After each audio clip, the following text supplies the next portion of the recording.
మీరు ప్రతిరోజు చూస్తున్న ఈ ప్రపంచం వైపు ఒక్కసారి కళ్ళు తెరిచి చూడండి. మీకర్థం కావడం లేదా? ఈ వాతావరణంలో ఏదో పెద్ద కీడు పొంచి ఉందని మీ ఆత్మకు అనిపించడం లేదా? టీవీ ఆన్ చేస్తే యుద్ధాలు, అరాచకాలు, హత్యలు, మోసాలు, కుటుంబాల నాశనం. ఒకప్పుడు బయట చెప్పుకోవడానికే సిగ్గుపడే పాపాలు ఈరోజు పబ్లిక్గా సెలబ్రేట్ చేసుకుంటున్నారు.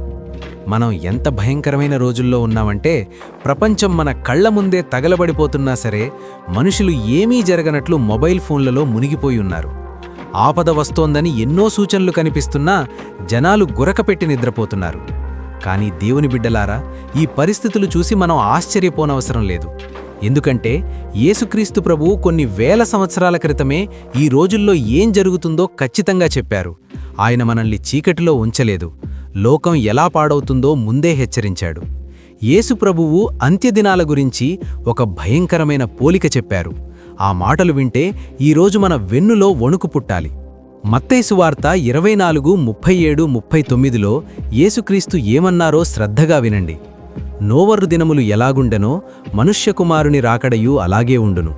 జలప్రళయమునకు ముందటి దినములలో నోవహు ఓడలోనికి వెళ్లిన దినము వరకు వారు తినుచు, త్రాగుచు, పెండ్లాడుచు, పెండ్లికిచ్చుచూ ఉండిరి.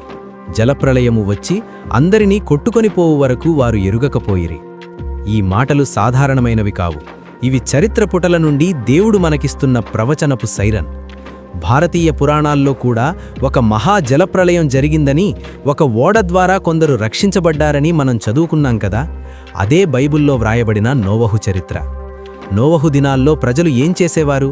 వారు కేవలం తిన్నారు, త్రాగారు, పెళ్ళిళ్ళు చేసుకున్నారు. అందులో తప్పేముంది?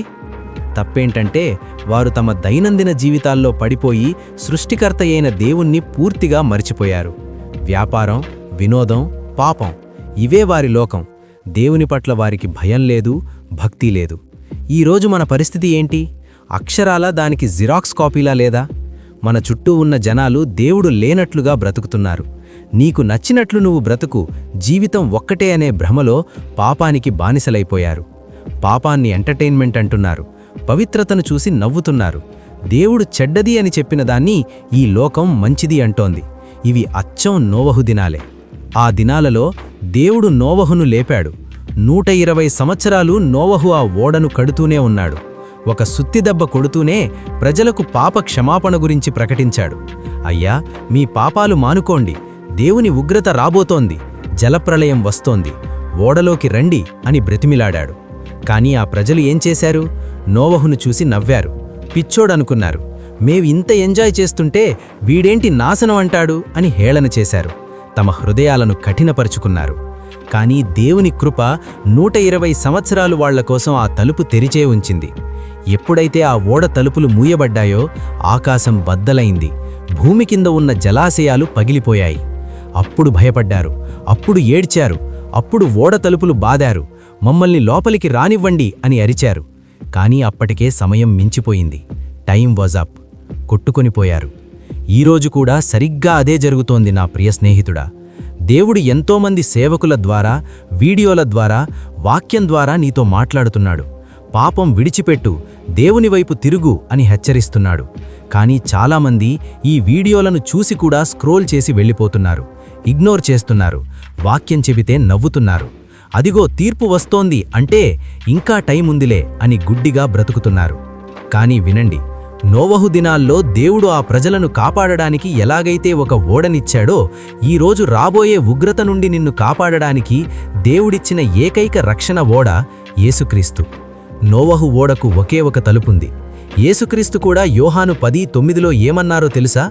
నేనే ద్వారమును, నా ద్వారా ఎవడైనను లోపలి ప్రవేశించిన ఎడల వాడు రక్షింపబడును. ఆ రోజు ఆ ఓడ బయట ఉన్నవాడు ఎంత ధనవంతుడైనా సరే, ఎంత పలుకుబడి ఉన్నవాడైనా సరే నీళ్లలో మునిగిపోయాడు. ఓడ లోపల ఉన్నవారు మాత్రమే బ్రతికారు. ఈరోజు కూడా అంటే నువ్వు ఎంత గొప్పవాడివి అనేది ముఖ్యం కాదు, ఏ మతంలో ఉన్నావు అనేది ముఖ్యం కాదు. నువ్వు క్రీస్తు అనే ఆ ఓడ లోపల ఉన్నావా లేక బయట ఉన్నావా అన్నదే ముఖ్యం. రాబోయేది నీళ్ల ప్రళయం కాదు, అగ్ని ప్రళయం, దేవుని ఉగ్రత, దేవుని తీర్పు. దాని నుండి ఏ మనిషి నిన్ను తప్పించలేడు, ఏ కర్మలు నిన్ను రక్షించలేవు. యేసుక్రీస్తు అనే ఆ రక్షణ ఓడలో ఉంటేనే నీ ప్రాణానికి భద్రత. నా సహోదరుడా, నా సహోదరి, ఇంకా ఆ రక్షణ ఓడ తలుపులు తెరిచే ఉన్నాయి. దేవుని కృప నీకోసం ఎదురుచూస్తోంది. కానీ ఆ తలుపు ఎప్పటికీ తెరిచి ఉండదు. యేసుక్రీస్తు మేఘాల మీదకు రాగానే ఆ తలుపు మూయబడుతుంది. ఆ తర్వాత నువ్వు ఎంత ఏడ్చినా లాభం లేదు. నువ్వు ఇంకా లోకంతో పాటు నోవహు దినాల్ల ప్రజల్లా జీవిస్తున్నావా? ఇంకా టైం ఉందిలే, దేవుని గురించి తర్వాత ఆలోచిద్దాం, రిటైర్ అయ్యాక భక్తి చేసుకుందాం అనుకుంటున్నావా? రేపు అనేది నీ చేతిలో ఉందా? ఈ రాత్రే నీ ప్రాణం అడిగితే నువ్వు దేవుని ముందు నిలబడగలవా? ఇది నిద్రపోయే సమయం కాదు, మేల్కొనే సమయం. ఇక లోకంతో రాజీ పడద్దు, పాపంతో ఆడుకోవద్దు. ఈరోజే, ఇప్పుడే ఆ రక్షణ ఓడలోకి పరిగెత్తుకుంటూరా. ఆ రక్షకుడే యేసుక్రీస్తు. ఆయన చేతులు చాచి నిన్ను పిలుస్తున్నాడు. నాతో పాటు పూర్ణ హృదయంతో ఈ ప్రార్థన చెయ్యి. ప్రభువైన యేసయ్యా, ఈ లోకము నోవహు దినాల్లా ఎంత భయంకరంగా మారిపోయిందో నాకర్థమైంది. నా పాపాలను క్షమించు. నా స్వశక్తితో నేను ఈ రాబోయే తీర్పును తప్పించుకోలేను. నీవే నా రక్షణ ఓడవి. నీ రక్తంతో నన్ను కడుగు. లోకం నాశనమైనా సరే నేను నీలో సురక్షితంగా ఉండాలి. నా ఆత్మను నీ చేతులకు అప్పగిస్తున్నాను. ఆమేన్. ఈ ప్రార్థన నువ్వు నిజాయితీగా చేసి ఉంటే ఈరోజే నువ్వు ఆ రక్షణ ఓడలోకి ప్రవేశించావు. దేవుడు నిన్ను పట్టుకున్నాడు. ఇక భయపడకు. దయచేసి ఈ హెచ్చరికను నీ బంధువులకు, స్నేహితులకు షేర్ చేసి వాళ్ళ ఆత్మలను కూడా కాపాడు. యేసు త్వరగా రానయున్నాడు. సిద్ధపడదాం.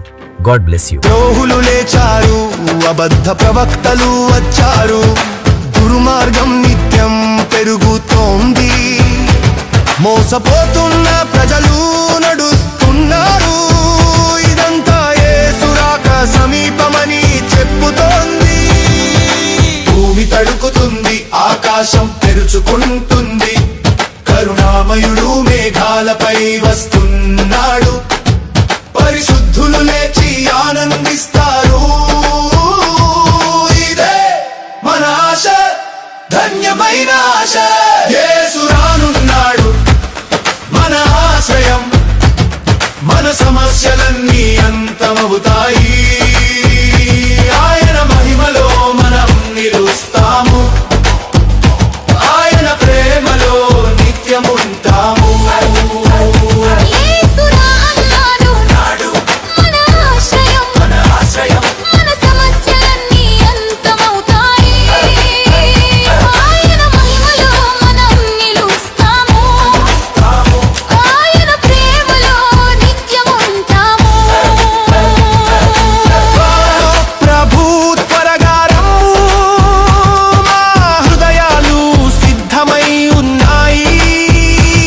నీ సన్నిధిలో నిత్యముగా ఉండాలని ప్రతి గీతం చెబుతుంది. యేసు రానున్నాడు.